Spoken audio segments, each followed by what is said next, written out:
क्रिया शक्ति। भगवान में कुछ करने की या सब कुछ करने की, अन्यथा करने की नित्य अद्भुत शक्ति वर्तमान है, क्रिया शक्ति। क्रिया शक्ति का अर्थ है कि किसी चीज को उत्पन्न करने की शक्ति। यह अनंत कलाएं भगवान में भरी पड़ी है। संस्कृत में क्रिया शब्द का अर्थ होता है कला। कौन ऐसा गुण, कौन ऐसी कला है जिसमें भगवान प्रवीण नहीं है? जैसे वाद्य कला, अश्व संचालन कला। भगवान श्री कृष्ण बांसुरी बजा रहे थे ब्रज में, तो बांसुरी सीखने के लिए किसी म्यूजिक कॉलेज में नहीं गए थे कि कुछ सीख लें तब बजाएं। वो गांव में गायों का चरवाहा लड़का वन में गया और बांसुरी उठाकर बजाने लगा, वह सारा विश्व मुग्ध हो गया। क्योंकि भगवान में सहज है सभी कलाएं।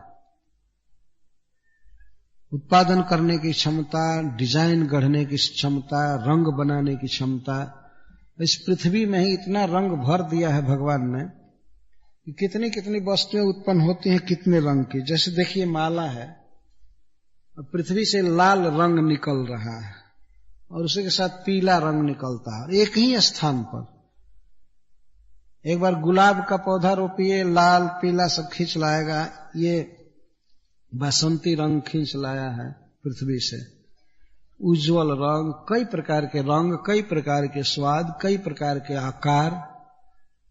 ये सब भगवान की कृति है। इसको क्रिया शक्ति कहते हैं भगवान की। हम लोग क्या क्या बना पाएंगे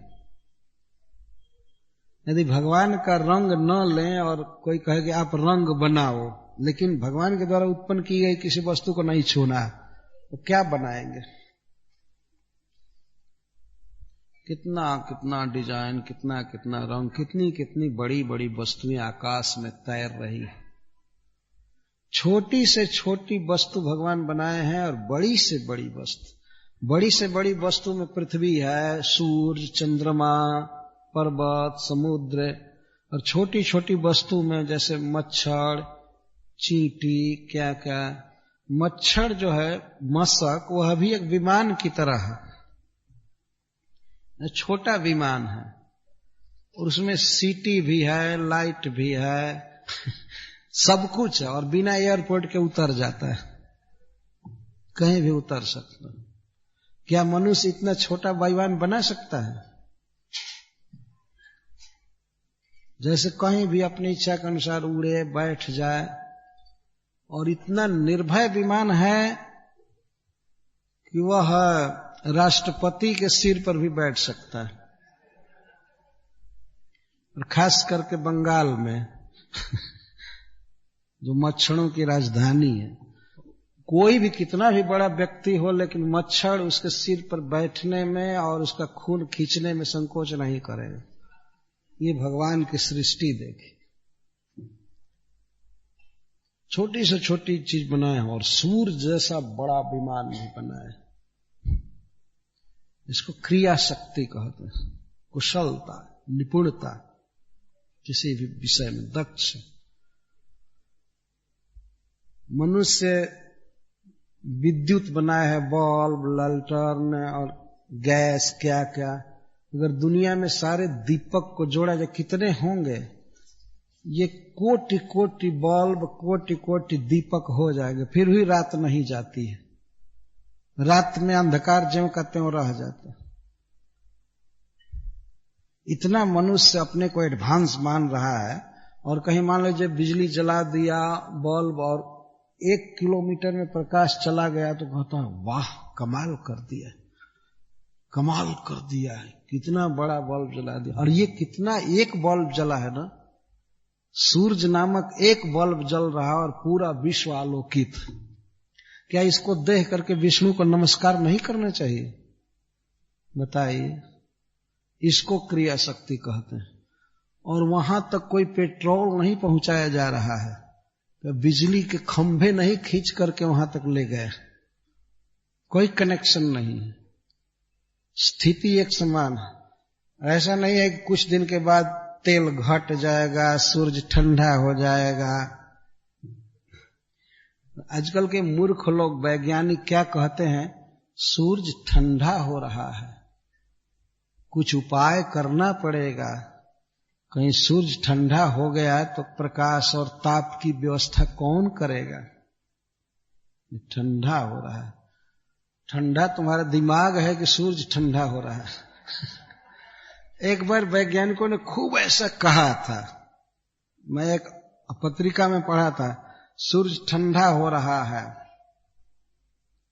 एक दिन संसार में केवल बर्फ जम जाएगा, आइस जम जाएगा। तो उसके ठीक 1 वर्ष के बाद ही बहुत गर्मी पड़ी, और दिल्ली में लोग बता रहे थे कि 37 वर्ष का रिकॉर्ड टूट गया, इतनी गर्मी पड़ी थी, कितने लोग गर्मी से मर गए थे। और वो गर्मी अभी 2 वर्ष पहले की बात, 5 दिन गर्मी, 4 दिन खूब पड़ी थी, बाहर निकलना मुश्किल हो गया था, बहुत कठिन गर्मी पड़ी। तब उस समय हमारे मन में जिज्ञासा उठी थी कि ये क्या हो रहा है, सूरज ठंडा हो रहा था ये लोग कोई पेट्रोल फेंक दिए क्या कि बढ़ गई गर्मी, ये क्या हो गया? उस समय हाय हाय हाय हाय ये कर रहे थे, इतनी गर्मी बढ़ गई, इतनी गर्मी बढ़ गई, इतनी गर्मी बढ़ गई। उस पर क्या कहते हैं कि इतना पेट्रोल जल रहा है, इतनी मोटर गाड़ियां चल रही हैं, इसीलिए गर्मी बढ़ रही है। गर्मी इसके चलते नहीं बढ़ी थी, या विस्फोट किया गया, कोई परीक्षण किया गया बम का, इसलिए गर्मी बढ़ गई। विपक्ष वाले यही हल्ला कर रहे थे कि ये बम विस्फोट हुआ है, इसके लिए गर्मी बढ़ गई है, ये हो गया। लेकिन वो गर्मी बढ़ी थी सूरज के कारण, और सूरज की गर्मी बढ़ती जाएगी, कम नहीं होगी, शास्त्र कहता है। और प्रलय काल में तो 100 गुना ताप बढ़ाया जाएगा संसार को जलाने के लिए। सूरज रहेगा एक ही रहेगा, लेकिन उसकी 100 गुनी शक्ति बढ़ाई जाएगी। और ये लोग कहते हैं कि सूरज ठंडा होने जा रहा है ऐसा बोलते हैं। भगवान की कला को देखिए, एक दीपक के द्वारा संपूर्ण विश्व का अंधकार विनष्ट कर रहे हैं, इसको क्रिया शक्ति कहते हैं। क्या कोई बुद्धि लगाएगा भगवान के सामने? पूर्ण हैं भगवान, सब तरह से कुशल हैं किसी भी वस्तु में। भगवान की 7वीं शक्ति है सत्या। सत्या का अर्थ है कि जो भी गुण है, जो भी विशेषता भगवान की है, वे तीनों काल में रहेंगे, सदा से हैं, सदा रहेंगे, इसको सत्य कहते हैं। सब कुछ। और ईशाना का अर्थ है भगवान सदा ईश्वर रहेंगे, सदा कंट्रोलिंग पावर उनका रहेगा, वे ईश्वर पद पर ही रहेंगे। वो उनके लिए पद नहीं है, सदा स्वामी रहेंगे, सदा जगन्नाथ जी जगन्नाथ रहेंगे। हाथ पूरा नहीं है फिर भी जगन्नाथ हैं। देखिए, यही तो ईश्वर का कमाल है कुछ विद्वान ऐसा कहते हैं कि भगवान जगन्नाथ जी ऐसे हाथ किए हैं, वो आलिंगन करने के लिए बुला रहे हैं कि आओ आओ। भगवान हाथ ऐसे किए। ये भगवान की लीला है जो सर्वविख्यात है। ईशाना शक्ति, कंट्रोलिंग पावर भगवान को स्वाभाविक ही है। कोई ऐसा नहीं कि उनको कोई चुन करके मालिक बना दिया है, या कुछ वैष्णवों ने कह दिया है जगन्नाथ जगन्नाथ इसलिए जगन्नाथ हो गए। नहीं, वे जगन्नाथ पहले से ही हैं और रहेंगे। ऐसा मत समझिए किसी ने नाम दे दिया, किसी ने पद दे दिया, या 5 साल के लिए चुन करके जगन्नाथ बना दिया, ऐसा नहीं। वो सदा से जगन्नाथ हैं और रहेंगे। इतने जगत में जीव जन्मेंगे, मरेंगे,